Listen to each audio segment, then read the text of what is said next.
আসসালামু আলাইকুম। কেমন আছেন বন্ধুরা সবাই? আশা করি ভালো আছেন। গায়ের বধূ দর্জিবাড়ি চ্যানেলের শুরু থেকে দর্জি কাজ শেখার আজকে ৬ নাম্বার ক্লাসে আপনাদের সকলকে স্বাগত জানাচ্ছি। তো আশা করি ভিডিওটি মনোযোগ সহকারে দেখবেন। আর আপনি যদি আমার চ্যানেলটিতে নতুন হয়ে থাকেন অবশ্যই আমার চ্যানেলটি সাবস্ক্রাইব করে দিবেন এবং অল বেল বাটনটি প্রেস করে রাখবেন। এতে করে পরবর্তী ক্লাসের ভিডিওগুলো সবার আগে আপনি পেয়ে যাবেন। তো চলুন শুরু করা যাক। গত ক্লাসে আমি সাধারণ একটি সালোয়ার কাটিং করে দেখিয়েছি।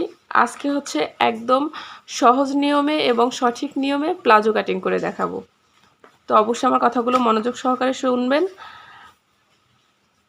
প্লাজো কাটিং করার জন্য এখানে আমি একটি মাপ লিখে রেখেছি।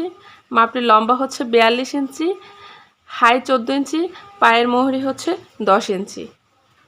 তো এই সূত্রেই আমি প্লাজোটি কাটিং করব এবং এখানে কাপড় সেট করার সূত্র রয়েছে। কাপড়টি সেট করার সূত্র হচ্ছে কাপড়টি লম্বায় 1 ভাঁজ দিয়ে 2 পাট করে নিতে হবে, দেন চওড়া অংশে 1 ভাঁজ দিয়ে 4 পাট করে নিতে হবে।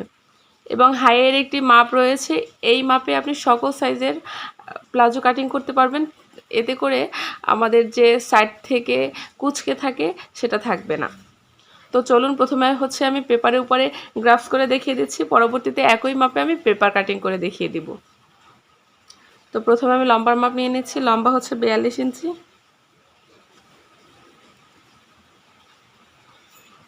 তো আমাদের কোমর ফিটিং যতটুকু থাকবে তার থেকে 3 ইঞ্চি পরিমাণে বাড়তি নিতে হবে। তো কোমর ফিটিং হচ্ছে 40 ইঞ্চি এবং তার সাথে আমি 3 ইঞ্চি পরিমাণ বাড়িয়ে নেব। তো কোমরের 40-এর 4 ভাগের 1 ভাগ হচ্ছে 10 ইঞ্চি এবং সাথে হচ্ছে 3 ইঞ্চি, তাই 13 ইঞ্চিতে আমি একটি মার্কিং করে নেব। তো এটি হচ্ছে আমাদের কোমরের মাপ। এরপরে এখান থেকে আমি 2 ইঞ্চিতে মার্কিং করে নেব রাবারের জন্য। উপর থেকে 2 ইঞ্চি পরিমাণে নিতে হবে রাবার ব্যবহার করার জন্য।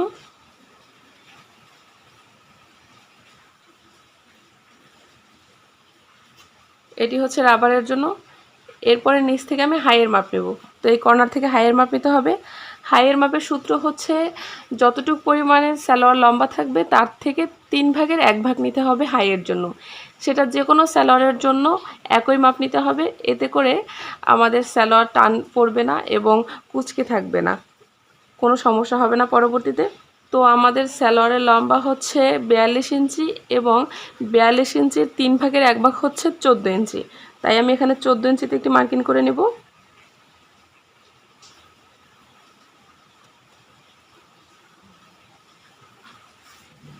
এরপরে এখানে আমি একটি রেখা দিয়ে নিচ্ছি। এখান থেকে 1 ইঞ্চি পরিমাণে কোনাকুনি একটি দাগ দিতে হবে এবং এখান থেকে হালকা রাউন্ড শেপ দিয়ে নিতে হবে। এবং এখান থেকে হচ্ছে আমাদের পায়ের মোহরি মাপ নিতে হবে। তো পায়ের মোহরি হচ্ছে 10 ইঞ্চি এবং 1 ইঞ্চি নেব আমি এক্সট্রা সেলাইয়ের জন্য, বেশি নিব না, এতে করে আমাদের সেলাইটি টান টান থাকবে। সেলাইয়ের লম্বা হচ্ছে 42 ইঞ্চি, তো 2 ইঞ্চি আমি বাড়িয়ে নেব সেলাইয়ের জন্য। আপনারা চাইলে চিকন করে যদি সেলাই দিতে চান সেক্ষেত্রে 1/2 ইঞ্চি পরিমাণ বাড়িয়ে নিলেই হয়ে যাবে। তো এরপরে আমি এখানে শেপ কাটের সাহায্যে একটি শেপ দিয়ে নেব। তো সেলাই বরাবরও আমি আরেকটি শেপ দিয়ে নেব। তো আমার কিন্তু প্লাজোটি গ্রাফস করা হয়ে গিয়েছে, আমি এখানে লিখে দিচ্ছি। এটি হচ্ছে আমাদের লম্বা, পায়ের মোহরি, কোমর, এটি হচ্ছে আমাদের হাই।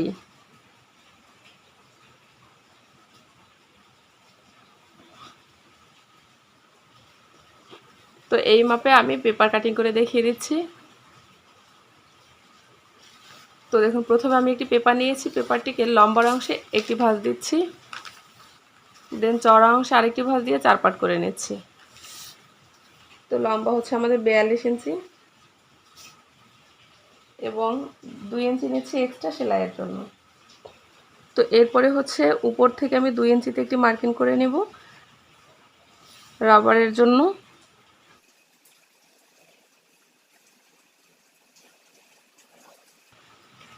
এবং এই 2 ইঞ্চি থেকে আমি নিচের দিকে 14 ইঞ্চিতে মার্কিং করব।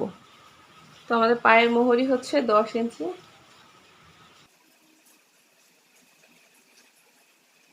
তো এরপরে আমি এখান থেকে রাউন্ড শেপ দিয়ে নিচ্ছি। এবং এখান থেকে শেপ কাটের সাহায্যে শেপ দিয়ে নিচ্ছি।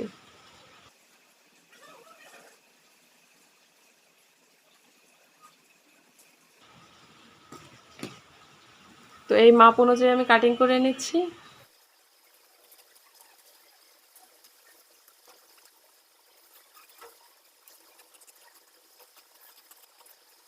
তো দেখুন প্লাজোটি কিন্তু আমার কাটিং করা হয়ে গিয়েছে। এরপরে আমি এই উপরের জয়েন্টটি কাটিং করে নেব। তো আমার কিন্তু সম্পূর্ণভাবে প্লাজোটি কাটিং করা হয়ে গিয়েছে। তো আশা করি বুঝতে পেরেছেন। আর বুঝতে যদি কোথাও কোনো অসুবিধা হয় অবশ্যই আমাকে কমেন্ট বক্সে জানাবেন। তো আজ এ পর্যন্তই। সবাই ভালো থাকবেন, সুস্থ থাকবেন। ফিরে আসবো আগামী ক্লাসে। আল্লাহ হাফেজ।